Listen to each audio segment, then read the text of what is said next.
Você sabe quem foi Carlos Chagas? Talvez um dos maiores cientistas do Brasil. Você quer saber tudo sobre ele e sobre a doença que ele descreveu? É isso que a gente vai falar no vídeo de hoje. Se você é novo por aqui e ainda não me conhece, meu nome é Gustavo Lenci Marques, eu sou médico, sou especialista em cardiologia e clínica médica, doutor em medicina interna e professor universitário. Seja bem-vindo ao canal. Se você gosta desse tipo de conteúdo, não se esqueça de deixar o like, compartilhar com pessoas que possam se interessar e se inscrever se ainda não for inscrito. Carlos Ribeiro Justiniano das Chagas, mais conhecido como Carlos Chagas, nasceu na cidade de Oliveira, em Minas Gerais, no ano de 1879. Seu pai era cafeicultor e faleceu quando Carlos ainda tinha apenas 4 anos. Motivo esse que levou ele a ter muito contato com seus tios maternos, dos quais 2 eram advogados e 1 era médico, que o estimularam a estudar e a gostar das ciências. Sua mãe, porém, tinha um sonho, que Carlos fosse engenheiro. Por isso que quando ele completou 17 anos, ele foi enviado à cidade de Ouro Preto para fazer o curso preparatório e terminar o então ensino médio para cursar a escola de engenharia. Porém, chegando em Ouro Preto, com 17 anos, Carlos Chagas, digamos assim, se perdeu. Adotou a vida boêmia, não estudou e acabou sendo reprovado. Motivo esse que levou ele a voltar doente para Oliveira. E lá nesse ano ele teve muito contato com um desses tios dele, que era médico e tinha criado o primeiro centro de saúde da cidade. Nesse ano, estudando e em contato com esse seu tio, ele começou a desenvolver o interesse pela medicina. E então, no ano seguinte, ele foi agora para São Paulo para fazer o término do seu curso, que seria hoje mais ou menos como o ensino médio, e então poder entrar na faculdade de medicina. E foi isso que ele fez. No ano seguinte, ele conseguiu ingressar na Faculdade de Medicina do Rio de Janeiro, hoje a UFRJ. Em 1902, ele se formou. Porém, naquela época, quando você se formava em medicina, antes de estar apto a exercer a prática médica, você precisava fazer uma tese, como se fosse hoje um TCC, só que feito depois de se formar. E para isso ele precisava de um orientador. E um dos seus professores, também muito famoso, Miguel Couto, o indicou para o presidente do Instituto Soroterápico Federal, que era ninguém menos do que Oswaldo Cruz. Por sinal, gente, eu acho que esse tema aqui a respeito de grandes nomes da medicina, cabe um vídeo a respeito dessas duas pessoas, né? Miguel Couto e Oswaldo Cruz. Se você gosta dessa ideia, escreve aí embaixo. Eu posso gravar um vídeo no futuro falando sobre eles. E outro adendo aqui também, que esse Instituto Soroterápico Federal lá do Rio de Janeiro é o que hoje a gente conhece como a Fiocruz, lá em Biomanguinhos, que é o produtor da vacina da AstraZeneca aqui no Brasil. Muito falado recentemente, né? Bom, voltando para a história do Carlos Chagas, o Oswaldo Cruz aceitou orientar ele ali na sua tese, depois dessa recomendação vinda de Miguel Couto. E ele fez então a sua tese a respeito da malária e concluiu rapidamente essa pesquisa, e a partir dali ele passou a trabalhar no instituto e também a se dedicar ao combate de pandemias. Vale a pena lembrar que nessa época o Brasil estava em expansão e estava adentrando muitas regiões de mata, então era comum a ocorrência de surtos onde tinham trabalhadores. E Carlos Chagas trabalhou, por exemplo, em surtos de malária que aconteciam no Porto de Santos, surtos de febre amarela, diversas epidemias pelo país. E dentro desse contexto, uma grande obra vinha sendo realizada desde a época de Dom Pedro II, que era a Estrada de Ferro Central do Brasil. Essa estrada de ferro seria uma estrada de ferro enorme que ligaria o interior do país à capital Rio de Janeiro, como se fosse uma espinha dorsal do interior do país. Para vocês terem uma ideia, ela já estava com em torno de 50 anos de construção e olha o tamanho que ela já tinha. Olha o mapa dela nessa época. E nesse processo de expansão, ela estava indo para Minas Gerais, quando as obras começaram a ser interrompidas porque começaram a acontecer surtos de malária. Então, Carlos Chagas é chamado para controlar mais essa epidemia. Chegando lá, ele estava trabalhando com a questão do combate ao mosquito transmissor da malária, aos vetores, aos cuidados sanitários local. Porém, ele gostava bastante de estudar a região e com isso ele começou a analisar animais que ali estavam. E analisando o sangue de um sagui, não sabe o que é um sagui? Está aparecendo na tela aqui agora um sagui, esse macaquinho. Ele viu um parasita que ele não conhecia muito ao certo até então, que era um protozoário do tipo Trypanosoma. Ele achou então que esse Trypanosoma era o Trypanosoma minacensis e ficou curioso com aquilo. Começou a procurar da onde que esse Trypanosoma veio parar nesse sagui. Vale lembrar que na época a única doença transmitida por Trypanosoma que se conhecia era a doença do sono lá da África, transmitida lá pela mosca tsetse. Então ele começou a procurar em moscas, em insetos, começou a procurar nos mosquitos que ali estavam e ele não achava esse Trypanosoma nenhum desses. Até que um funcionário da Estrada de Ferro fala para ele que tinha um inseto diferente ali, que estava se criando nas casas de pau a pique. Casas de pau a pique são essas casas que estão aparecendo aqui, feita com barro. E no processo de construção ela acaba gerando um espaço entre as paredes. E tinha insetos que estavam se disseminando ali. O inseto em questão era o barbeiro, ou triatoma. O barbeiro recebeu esse nome popular pelas pessoas ali que estavam na construção, porque ele costumava picar as pessoas aqui na região do rosto enquanto elas dormiam.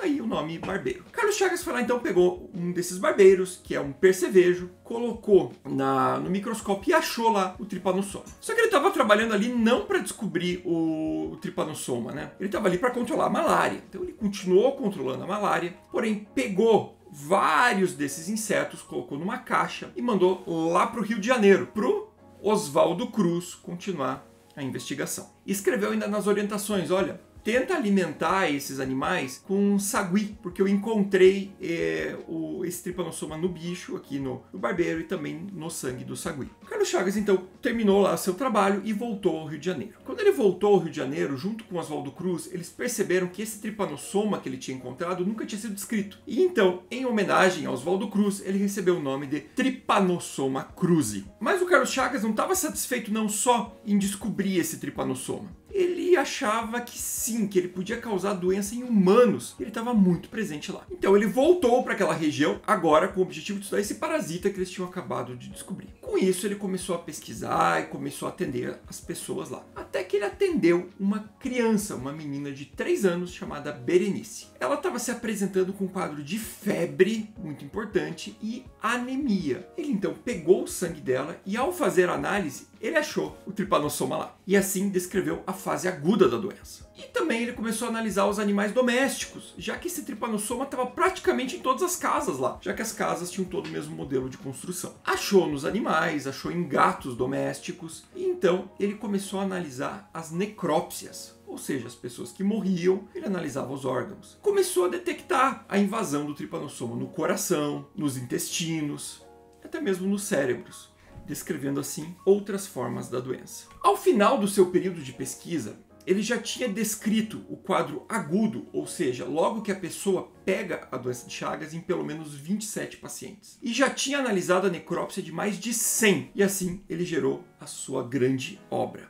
Grande obra porque foi um feito único em toda a história da medicina. Ele foi a única pessoa que fez uma descrição completa de uma doença. Ele descreveu, primeiro, o agente etiológico, aquele que causa a doença, que foi o Trypanosoma cruzi. Ele descreveu o meio de transmissão, o triatomínio, o barbeiro. Ele descreveu o ciclo do barbeiro e o reservatório do Trypanosoma, que eram os animais domésticos, que o barbeiro picava e gerava a sequência da transmissibilidade. Ele descreveu o quadro agudo da doença. Ele descreveu também o quadro crônico da doença, a cardiopatia, a doença intestinal. Não bastasse isso, ele descreveu como o agente etiológico causa a doença, quando ele analisava os órgãos no microscópio, o que nós chamamos de anatomia patológica da doença. E ele também descreveu a epidemiologia da doença, que ela acontecia muito mais nas casas de pau a pique das populações que moravam em áreas que anteriormente eram matas. Então, isso foi um feito único, único, único. E cabe aqui mais uma adenda nele, quase fez uma outra segunda grande descoberta, tá? Porque quando ele analisava os animais, ele percebeu que no pulmão desses animais, em fase mais avançada aí da doença de Chagas, quando estavam mais imunocomprometidos, tinha um outro parasita ali, que ele achou que era o próprio Trypanosoma, mas que depois as pesquisas mostraram que não, ele era um fungo chamado Pneumocystis. Para quem não sabe, o pneumocystis é um fungo hoje muito importante, porque é ele que causa as infecções oportunistas nos pacientes imunossuprimidos. Então aqui, mais uma curiosidade. Se você não sabia isso, não esquece de deixar o like se não deixou ainda, tá? Porque ainda tem mais história pela frente. Comenta aí e compartilha, vale sempre lembrar isso. Bom, depois dessa descrição fantástica, então, a Academia Médica Brasileira designou uma pessoa para ir lá avaliar se realmente ele tinha feito toda essa grande descoberta. E Miguel Couto, que tinha sido seu professor, foi quem comandou essa comitiva que foi lá analisar. E a comitiva chegou à conclusão que sim, foi uma descoberta fantástica que ele tinha feito. E por isso, renomeou a doença, que tinha sido descrito como tripanossomíase americana, para doença de Chagas. E com isso, ele recebeu inúmeros prêmios pelo mundo. Mas quando eu falo muito prêmio, é muito prêmio mesmo, gente. Ó, eu vou só listar alguns aqui, tá? Para vocês irem entendendo, para você ver como não foi um reconhecimento local, não. Ele atingiu um espectro nacional. Recebeu o prêmio Chaldin do Instituto de Moléstias Tropicais de Hamburgo. Foi nomeado Aureum Magistrum Honoris Causa pela Universidade de Harvard. Ganhou o prêmio Hors Concours na comemoração do centenário de Louis Pasteur. Ganhou prêmio Honoris Causa nas universidades de Paris, Lima e Bruxelas. Se tornou Cavaleiro da Ordem da Coroa da Itália, Comendador da Coroa da Bélgica, Cavaleiro da Ordem Nacional da Legião de Honra da França, Comendador da Ordem de Afonso VII da Espanha, Cavaleiro da Ordem da Coroa Romênia, entre vários outros prêmios científicos. Então, olha a importância da descoberta dele e como realmente foi um fato único. Mas perceba que teve um prêmio que ele não ganhou, o Prêmio Nobel da Medicina. E a razão disso